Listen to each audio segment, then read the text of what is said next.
देश के लिए मरना ही सिर्फ देशभक्ति नहीं होती है, देश के लिए जीना और देश के प्रति अपने कर्तव्यों को निभाना वो भी देशभक्ति होती है।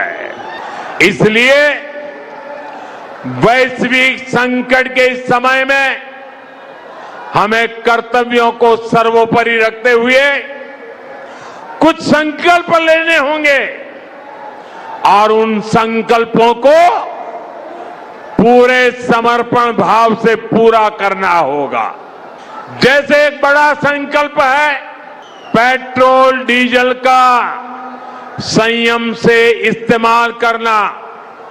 साथियों, हमें पेट्रोल डीजल का उपयोग कम करना होगा। शहरों में जहां मेट्रो है वहां हम तय करें कि हम मेट्रो का ही उपयोग करेंगे, ज्यादा से ज्यादा मेट्रो में ही जाएंगे। अगर कार में ही जाना जरूरी है तो फिर कार पूल करने का प्रयास करें और भी लोगों को साथ बिठा ले। अगर हमें कहीं सामान भेजना हो तो कोशिश करनी है कि वह ज्यादा से ज्यादा रेलवे गुड्स के जो ट्रेन होती है रेलवे की सर्विसेज से भेजे, ताकि इलेक्ट्रिक रेलवे होने के कारण पेट्रोल डीजल की जरूरत नहीं पड़ती है। जिन लोगों के पास इलेक्ट्रिक व्हीकल है वो भी कोशिश करें कि इलेक्ट्रिक व्हीकल का ज्यादा से ज्यादा उपयोग करें। साथियों, हमने कोरोना के समय में वर्क फ्रॉम होम की, ऑनलाइन मीटिंग्स की, वीडियो कॉन्फ्रेंस की, ऐसी अनेक व्यवस्थाएं विकसित की और हमें आदत भी हो गई थी। आज समय की मांग ऐसी है कि उन व्यवस्थाओं को हम फिर से शुरू करें तो वो देश हित में होगा। Work from home, online conferences, virtual meetings, इनको हमें फिर से प्राथमिकता देनी है।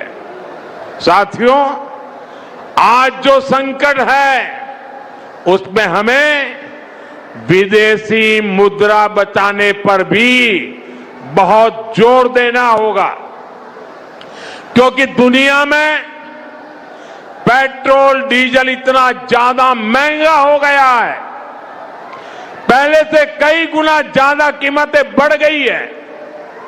तो हम सबका दायित्व है कि पेट्रोल डीजल की खरीद पर जो विदेशी मुद्रा खर्च होती है, पेट्रोल डीजल बचाकर हमें वो मुद्रा भी बचानी है।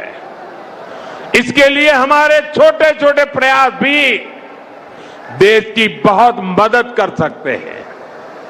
जैसे आजकल जो विदेशों में शादियों का, विदेशों में घूमने का, विदेशों में वैकेशन पर जाने का मिडिल क्लास में कल्चर बढ़ता जा रहा है।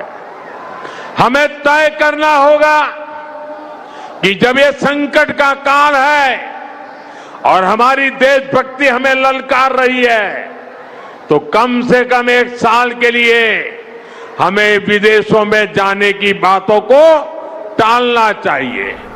हमें याद रखना है। అండ్ ఆఖరి బహుశా ఆఖరి బయట ఏంటంటే బంగారం కూడా ఒక ఏడాది పాటు మనం వినియోగించడం, అంటే క్షమించాలి, బంగారాన్ని కూడా ఒక ఏడాది పాటు మనం కొనుగోలు చేయడం ఆపేయాలి అని అర్థం వచ్చేలా ప్రధాని మోదీ చెప్పుకొచ్చారు. ఆఖరి మాసం బహుశా అది కట్ అయి ఉంటుంది కాబట్టి ఆ బయటని ఫిల్ చేసే ప్రయత్నం చేస్తాను. చాలా ఇంట్రెస్టింగ్ కామెంట్స్ చేశారు ప్రధాని నరేంద్ర మోదీ ఈరోజు, మరీ ముఖ్యంగా పరేడ్ గ్రౌండ్స్ వేదికగా. హైదరాబాద్ కేంద్రంగా ఆయన చేసిన వ్యాఖ్యలు మామూలుగా లేవు. బహుశా ఇది మిమ్మల్ని భయపెట్టే వార్త అవ్వచ్చేమో, కానీ భయపడాలి. కానీ దేవుడి కోసం మనం బాధ్యతగా ఉండాలంటే, మనం మన ఫ్యూచర్ని కొంచెం సెటిల్డ్గా ముందుకు తీసుకువెళ్ళాలంటే భయం ఉండాల్సిందే, దేనికోసం? భవిష్యత్తు కోసం. బహుశా ఇది మిమ్మల్ని భయపెట్టే వార్త అవ్వచ్చు. లాక్డౌన్ లాంటి పరిస్థితులు అంటే అవును. ఎందుకంటున్నాను ఒకసారి మీరే చూడండి. ఆయన చెప్పిన మాటని చెప్పే ప్రయత్నం చేస్తున్నాను. పెట్రోల్ డీజిల్ సరిగ్గా వాడడం మనం ఉపయోగించుకోవాలి, సరిగ్గా వాటిని వినియోగించడం మనం చూసుకోవాలి అంటూ కూడా ఆయన చెప్పుకొచ్చారు. దాంతోపాటు కారు పూలింగ్లో వెళ్ళండి అంటూ ఆయన చెప్పుకొచ్చారు. కారు పూలింగ్లో కూడా వెళ్ళాలి. ఎవరికైనా ఒక ఇండివిజువల్ కారు ఉందనుకోండి, కారులో వెళ్లకుండా కారు పూలింగ్లో వెళ్ళాలంటే అని చెప్పుకొచ్చారు. దాంతోపాటు ఇంకా ఏం చెప్పుకొచ్చారు? రైల్ సర్వీసెస్ గూడ్స్ను ఉపయోగించాలనుకుంటే కనుక గూడ్స్ను ఉపయోగించే విషయంలో కూడా చాలా జాగ్రత్తగా ఉండండి, చాలా జాగ్రత్తగా మసులుకోండి అంటూ చెప్పుకొచ్చారు.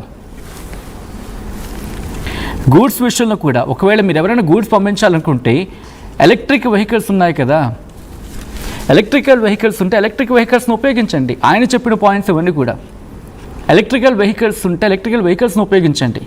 అంటే ఒక్క మాట క్లియర్గా చెప్పే ప్రయత్నం, ఇటు పెట్రోల్ డీజిల్ కొరత అయితే మాత్రం మనకుంది.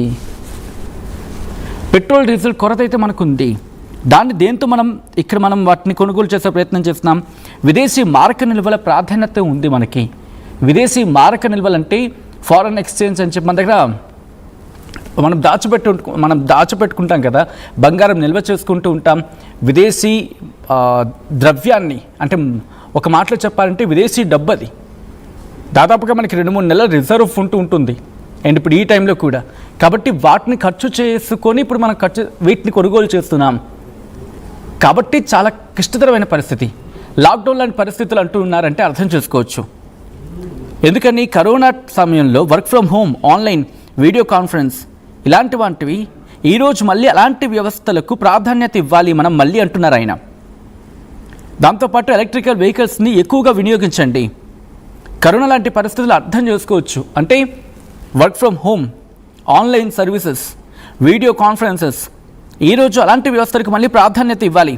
మనకు అప్పుడు అలవాటు అయ్యింది, ఇప్పుడు మళ్ళీ అని చెప్పి ఆయన ఏమన్నారు? దేశం కోసం ప్రాణత్యాగం చేయడమే దేశం కోసం కాదు, ప్రాణత్యాగం చేయడం మాత్రమే దేశం కోసం కాదు, బ్రతికి మనం మసులుకోవడం కూడా, ఇటువంటి విపత్కర పరిస్థితుల్లో మసులుకోవడం కూడా దేశానికి సేవ చేసినట్టే.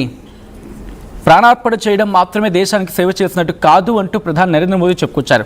Interesting development. ఇంకా ఆయన కొన్ని కీలక వ్యాఖ్యలు చేశారు. మరి ముఖ్యంగా మీరు వ్యవసాయానికి సంబంధించి ఇక్కడ డీజిల్ సెట్లు, పంపు సెట్లు వాడుతున్నారు కదా, డీజిల్ లాంటివి వాడుతున్నారు కదా, దాని బదులు సోలార్ వైపు వెళ్ళండి. కేవలం అక్కడితో అయిపోలేదు. ఇంకా ఆయన ఏమంటున్నారు? మనం ఎరువుల్ని చాలా ఎక్కువగా వాడుతున్నాం, రసాయన ఎరువుల్ని చాలా ఎక్కువగా వాడుతున్నాం. వాటి రీప్లేస్మెంట్ మనకు అనవసరం అని చెప్పి మనం అనుకోవడానికి లేదు. ఇక్కడ వాటి వినియోగం చాలా ఎక్కువైపోయింది, భూసారం తగ్గిపోతోంది.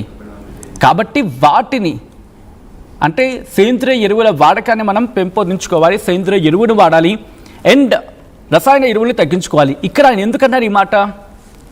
మనం రసాయన ఎరువుల్ని ఇటు విదేశాల నుంచి దిగుమతి చేసుకుంటున్నాం, అంతే కదా, రసాయన ఎరువుల్ని విదేశాల నుంచి దిగుమతి చేసుకుంటున్నాం, ఆ ఇబ్బంది ఉంది. సో దట్ మళ్ళీ అదే పరిస్థితికి కరోనా టైంలో ఎటువంటి లాక్డౌన్ పరిస్థితులు మనం చవి చూసామో ఇప్పుడు కూడా అలాంటివి. సో ఐఎమ్ సారీ, ఎవరో ఫేక్ అని చెప్పి RTV reporting fake. What is this అండి? ప్రధాని మోదీ గారు చేస్తున్న ఆ స్టేట్మెంట్ మీకు చూపించాం కదా. How you can say that? పరిస్థితులు మనకి దరిదాపుగా అలా లేవా? కరోనా టైంలో మనం అటువంటి సిచ్యువేషన్ని ఫేస్ చేయలేదా? బహుశా మీరు ఫేస్ చేయలేదేమో, ఐ థింక్ సో. ఎందుకంటే ఆలోచించండి, దిస్ ఈజ్ కరోనా టైంలో ఎటువంటి క్లిష్ట పరిస్థితులు ఎదుర్కొన్నామో పరిస్థితులు చూస్తున్నారుగా. ఆయన అన్న మాటలే కదా. ఇఫ్ యూ వాంట్ నేను ఇంకోసారి ప్లే చేస్తాను ఆ బయటని. ఏముంటున్నారు ఆయన? విదేశీయానాన్ని ఖర్చు తగ్గించుకోండి. ఈ మధ్యతరగతి వాళ్ళు కూడా విదేశీయానానికి వెళ్తూ ఉన్నారు, తప్పులేదు విదేశీయానానికి వెళ్ళడం. కానీ పరిస్థితులు బాగాలేవు కాబట్టి విదేశీయానాలు తగ్గించుకోండి. ఇక్కడికిక్కడ తిరగడం సమంజసం. ఎందుకంటే మనం మన ఖర్చు ఇక్కడ పెట్టుకున్నాం అనుకోండి. ఆయన ఏమంటున్నారు? ఇఫ్ పాసిబుల్ చాలా పెద్ద బయట అది.